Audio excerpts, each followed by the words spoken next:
అన్న స్పైజెట్ ఏమైతే SpiceJet supervisor అన్న ఆయన బండికి ఏ పేపర్లు కావాలంటే ఆ బండి లైవ్ లో చూసుకోండి. గుజరాత్ బండి ఓకేనన్నా.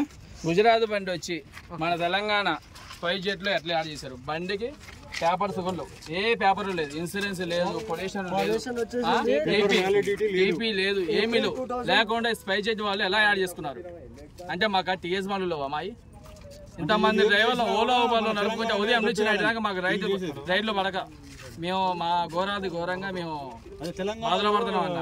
కనీసం ఈఎంఐలు కూడా వాళ్ళు ఏమంటారు స్పైజెట్ వాళ్ళు మా ఇష్టం మేము అంటే వాడు ఎక్కడో గుజరాత్ లో ఉన్నవాడు వాడు వచ్చి ఇక్కడ కంపెనీ పెడతానికి వాడికి ఏ హక్కుదో పెట్టిండు, వాడికి ఎవరు పర్మిషన్ ఇచ్చారు. ఇలాంటి దొంగ యాప్లు, ఇలా దొంగ పనులు, ఈ దొంగ బండి మంచి బండి కూడా మనకు తెలియదన్న. అసలుకి నిర్ధారణ కూడా లేదు. బండి నెంబర్ ఉంది, పేపర్స్ అయితే ఏ పేపర్ కూడా దానికి సంబంధం లేని పేపర్లు అయ్యి ఏ పేపర్ కూడా లేదు వ్యాలిటీ. అంటే ఏందన్న ఇవి అలాంటి పనులు ఇంకెన్ని యాడ్ చేసుకున్నారు. ఓలా కానీ, ఊబర్ కానీ, ర్యాపిడో కానీ, ఇన్డ్రైవ్ కానీ ఏదైనా సరే అన్న ఇలాంటి ఎయిర్లైన్స్ లో కానీ దేంట్లో యాడ్ చేసుకున్నా కూడా పక్కా మేము చెప్తున్నాం అన్న. మేము 1000 మంది డ్రైవర్లు వచ్చేసి పక్కా ముట్టడిస్తాం. మేము మీ యొక్క ఆఫీసులు అన్ని ముట్టడిస్తాం. మీ బండ్లల్లో ఎంప్లాయీస్ ఉన్నా అదే క్షణంలో దింపాల్సిన పరిస్థితి వస్తుంది.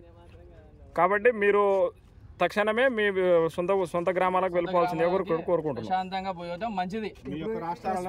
నడిపించుకోండి, మీరు ఇబ్బంది పడకండి, ఎంప్లాయీస్లని ఇబ్బంది పెట్టకండి. ఏప్రిల్ 2024 లో పొల్యూషన్ ఎక్స్పైర్ అయిపోయింది. టీపీ తీసుకున్నారు 1 month 2 months 3 months టీపీ ఉంటుంది. టీపీ మార్చ్ 2024 లో ఎక్స్పైర్ అయిపోయింది ఆల్రెడీ.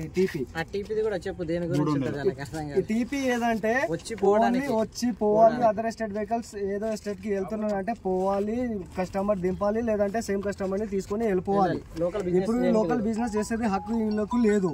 ఇప్పుడు ఏదంటే ఇప్పుడు లోకల్ బండికు బిజినెస్ లేదు. ఇప్పుడు వీళ్ళు ఏం చేస్తున్నారంటే అదర్ స్టేట్ వెహికల్స్ బండికు పోయి అది నైట్రో స్పైస్ జెట్ ఇంట్లో ఇప్పుడు పేపర్ తీసుకొచ్చిండు. ఇప్పుడు స్పైస్ జెట్ లో పోయి ఇప్పుడు జీజే బండి అటాచ్ చేసుకున్నాడు.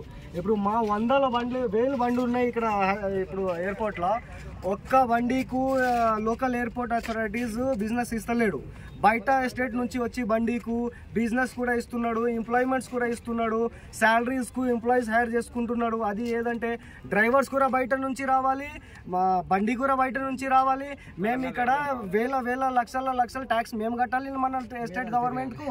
వీళ్ళు 800 టీపీకు 1 year 2 years దాకా ఎక్స్పైర్ అయిపోయినాక తర్వాత కూడా నడుపుతున్నారు. Police local Telangana government traffic police అసలు ఆపుతలేదు. ఆర్టీఓ వాళ్ళు ఆపుతలేరు.